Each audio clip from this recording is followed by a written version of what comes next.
Hello everyone, welcome back to my YouTube channel Kishori accounting classes. मैं हूँ Ritika. Guys, हमने start की थी फाइनेंशियल अकाउंटिंग, जिसका हम फर्स्ट चैप्टर स्टार्ट कर चुके हैं। हमने इसके कुछ टॉपिक्स ऑलरेडी कवर कर लिए हुए हैं। जो लास्ट टॉपिक हमने पढ़ा था वो था लिमिटेशंस ऑफ अकाउंटिंग। आज हम स्टार्ट करेंगे हमारा next topic, branches of accounting. तो गाइस, अगर आप भी चैनल पर नए हैं तो प्लीज़ चैनल को सब्सक्राइब कर दीजिए, ताकि जो भी मैं वीडियो अपलोड करूँ उसका नोटिफिकेशन आपको मिल सके। ठीक है, तो चलिए स्टार्ट करते हैं। हमारा टॉपिक है branches of accounting. Student, accounting की 3 मेन ब्रांचेस हैं। ठीक है, हम जो कॉमर्स में पढ़ने वाले हैं अकाउंटिंग, उसमें 3 मेन अकाउंटिंग ब्रांचेस हैं: financial accounting, cost accounting and management accounting. अभी जो हम पढ़ रहे हैं रिसेंटली वो है फाइनेंशियल अकाउंटिंग।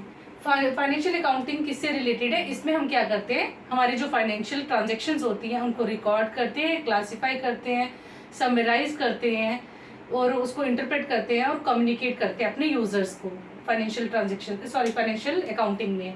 ठीक है, तो इसका मेन पर्पस क्या होता है फाइनेंशियल अकाउंटिंग बनाने का, कि हम अपनी फर्म की ये फाइनेंशियल पोजीशंस को फाइंड आउट कर सकें कि हमारी फर्म की फाइनेंशियल पोजीशन कैसी है और हमारी फर्म को प्रॉफिट हो रहा है या फिर लॉस हो रहा है। फाइनेंशियल अकाउंटिंग में हम इस चीज़ को कैलकुलेट करते हैं। ठीक है, आगे जो है वो है कॉस्ट अकाउंटिंग।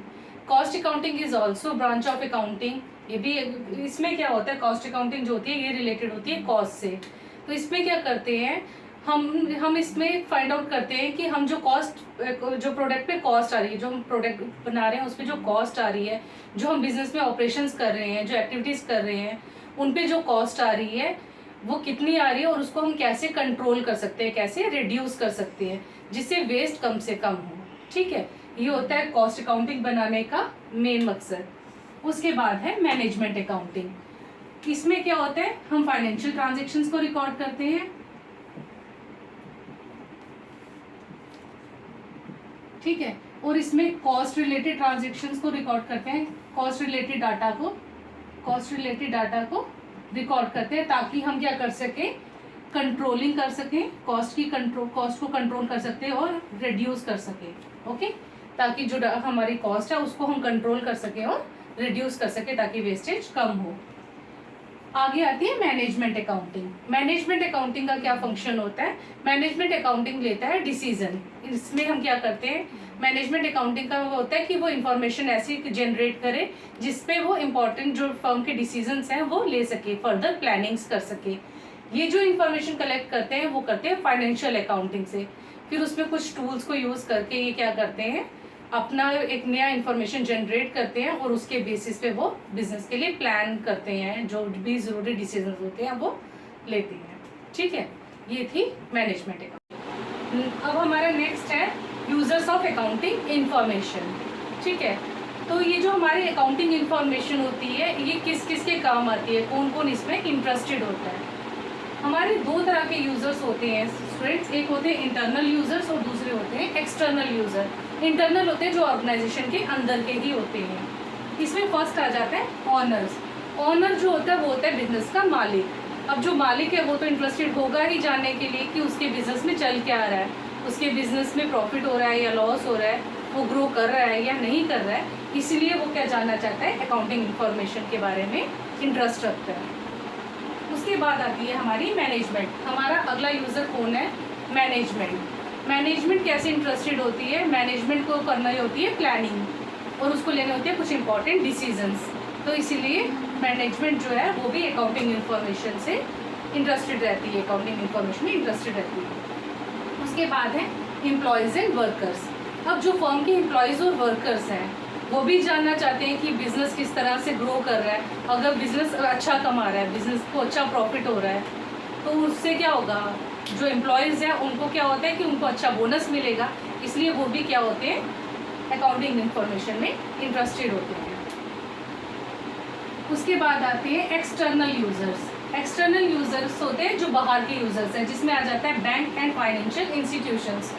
फाइनेंशियल इंस्टीट्यूशंस और बैंक्स क्यों इंटरेस्टेड होंगे हमारी अकाउंटिंग इंफॉर्मेशन में?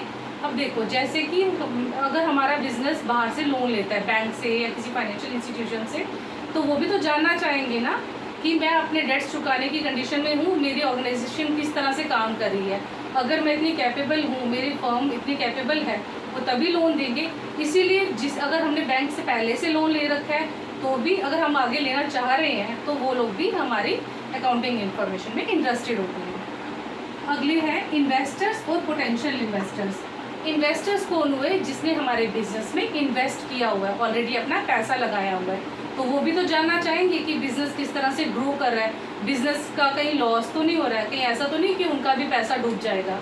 तो जो इन्वेस्टर्स होते हैं वो तो इंटरेस्टेड होते ही हैं। उसके बाद हुए पोटेंशियल इन्वेस्टर्स, वो इन्वेस्टर्स जो पैसा लगाना चाहते हैं हमारी ऑर्गेनाइजेशन में, तो जो लगाना चाहते हैं वो भी तो जानना चाहेंगे कि बिजनेस अच्छे से चल रहा है, बिजनेस की पोजीशन कैसी है, अगर अच्छी है, अच्छा ग्रो कर रहा है तो वो उसमें इन्वेस्ट कर सकते हैं। ठीक है। उसके बाद है हमारे क्रेडिटर्स। क्रेडिटर्स कौन होते हैं? जिनसे हम क्रेडिट पे सामान लेते हैं। जैसे कि मैं कोई वर्क कर रही हूँ, मतलब कोई बिजनेस कर रही हूँ, अगर मैं बिजनेस कर रही हूँ तो मैं ज़रूरी नहीं हर चीज़ कैश पे खरीद के लाऊं। कई बार क्या होता है, हम कुछ चीज़ें कुछ पार्टी से क्रेडिट पे लेते हैं, क्रेडिट मतलब उधार पे लेते हैं।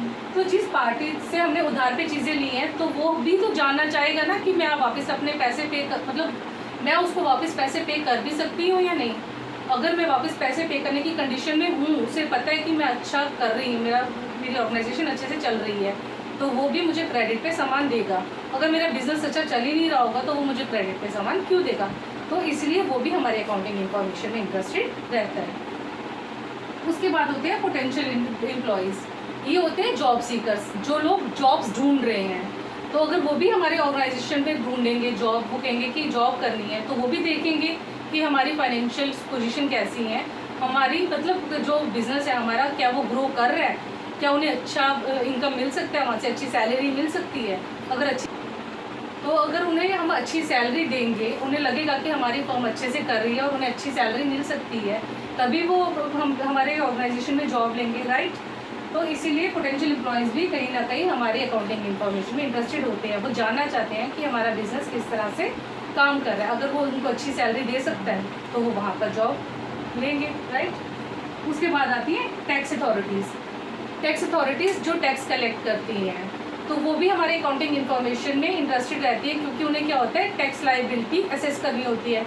वो हमसे टैक्स कलेक्ट करते हैं, जीएसटी, इनकम टैक्स।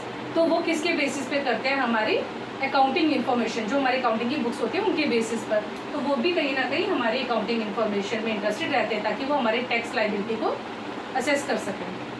उसके बाद आते हैं रिसर्चर्स होते हैं जो रिसर्च वगैरह करते हैं, वो भी अकाउंटिंग इन्फॉर्मेशन में रुचि रखते हैं, ठीक है, इंटरेस्ट रखते हैं। और उसके बाद आती है जनरल पब्लिक। जनरल पब्लिक भी जानना चाहती है कि ऑर्गेनाइजेशन कैसे कर रही है, वो मतलब किस तरह के प्राइजेस, किस तरह की कॉस्ट जो है वो प्रोडक्ट की लोगों को देगी। इस तरह जनरल पब्लिक भी कहीं ना कहीं बिजनेस में इंटरेस्टेड होती है, राइट। तो स्टूडेंट्स, हमने आज 2 टॉपिक्स कवर किए। First is branches of accounting and second is users of accounting information. I hope आपको दोनों टॉपिक्स अच्छे से समझ में आए होंगे। अगर इन केस आपको कहीं पे भी कोई डाउट है या कोई चीज़ आपको समझ में नहीं आई है तो आप मुझे कमेंट बॉक्स में लिख सकते हैं।